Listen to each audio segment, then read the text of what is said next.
নমস্কার বন্ধুরা, আমার চ্যানেলে তোমাদেরকে অনেক অনেক স্বাগত জানাই। আজকে তোমাদেরকে একটা নতুন রেসিপি শেয়ার করব। এখানে আছে চারাপোনা মাছ। এখানে দু টুকরো করে মাছগুলো কাটা হয়েছে, মাথা আর লেজ কাটা হয়েছে। এটাতে আমি লবণ হলুদ মেখে রেখেছি আগে। তো এখানে বেগুন দিয়ে আজকে রান্না করব, হালকা পাতলা একটা ঝোল রান্না করব। তো বেগুনগুলো একটু চিকন চিকন করে আমি কেটে নিয়েছি, পাতলা পাতলা করে। তো এখানে আছে জিরে আর কাঁচা লঙ্কা বাটা। তো চলো রান্নাটা তাহলে শুরু করি। তো এখানে কড়াইটা বসিয়ে কড়াইতে সর্ষের তেল দিয়ে দিলাম। সর্ষের তেলটা একটু গরম করে নেব, ভালো করে গরম করে নিতে হবে, যেহেতু মাছ ভাজবো। তো সামান্য একটু লবণ দিয়ে দিলাম। লবণটা দিলে কী হবে, তেলটা ছিটকে আসবে না। মাছগুলো এক এক করে ভেজে নেব।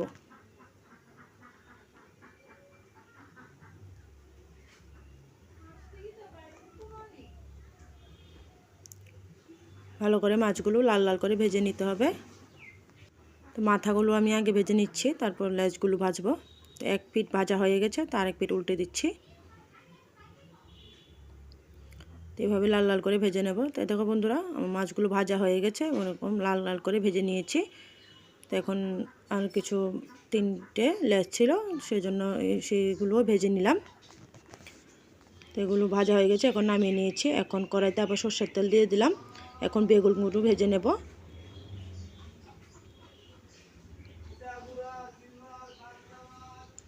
একটু সামান্য একটু লবণ আর হলুদ দিয়ে ভেজে নেব। বেগুন ঢাকতে হবে না, ঢেকে ঢেকে ভাজবো না, কী হবে বেগুনগুলো না হলে তেনিয়ে যাবে, সেজন্য তো ভালোভাবে নাড়াচাড়া করে ভেজে নেব।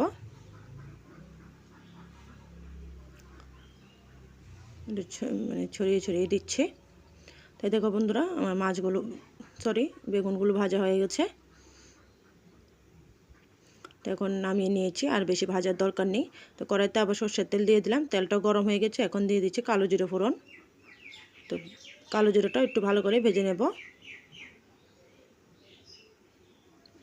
তো কালো জিরাটা ভাজা হয়ে গেছে, এখন দিয়ে দিচ্ছি পেঁয়াজ কুচি। পেঁয়াজ কুচিটা ভালো করে লাল লাল করে ভেজে নিতে হবে।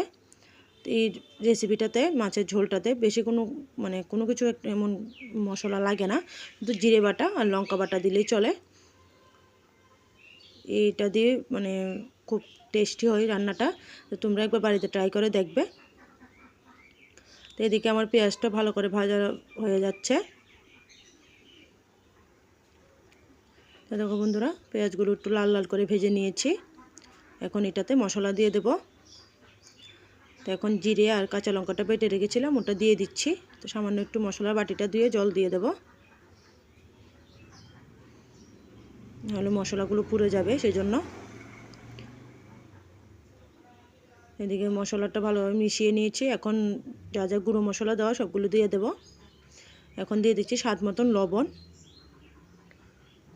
আর দিয়ে দেব হলুদ গুঁড়ো, আর দিয়ে দেবো সামান্য লঙ্কার গুঁড়ো। যেহেতু আমি কাঁচা লঙ্কা বেটে দিয়েছিলাম, সেজন্য ঝালটা তোমাদের পছন্দ মতনই দেবে। কেউ কম ঝাল ভালোবাসে, কেউ বেশি ঝাল ভালোবাসে। তো সামান্য একটু জল দিয়ে দিলাম, যাতে মশলাগুলো পুড়ে না যায়। তো সবগুলো মশলা একসঙ্গে ভালো করে ভেজে নেব। এরকম গরমের দিনে হালকা পাতলা মশলা দিয়ে রান্নাটা খুব টেস্টি হয়। তো আমি কয়েকটা কাঁচা লঙ্কা মাঝখান দিয়ে চিড়ে দিয়ে দিয়েছি।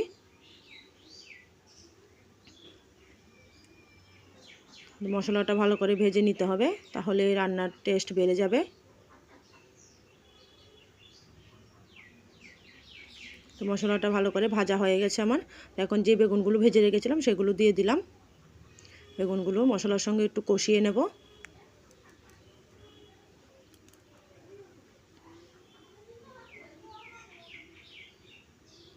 ভালোভাবে কষিয়ে নিতে হবে। এই দেখো বন্ধুরা, আমার বেগুনটা কষানো হয়ে গেছে, এখন জল দিয়ে দেব।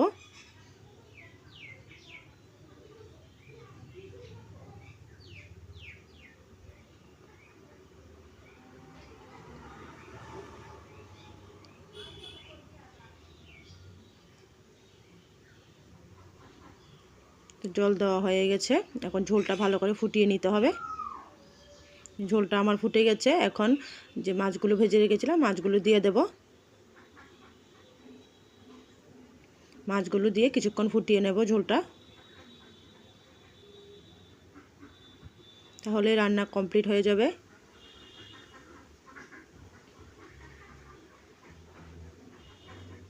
তো বন্ধুরা, আমার রান্নাটা তোমাদের কেমন লেগেছে অবশ্যই কমেন্ট করে জানাবে। ভালো লাগলে একটা লাইক কমেন্ট শেয়ার করে দেবে। তো এই দেখো আমার ঝোলটা কিন্তু পারফেক্টলি ফুটে গেছে, আর বেশি শুকাবো না, এরকম হালকা পাতলা ঝোলেই ঠিক আছে।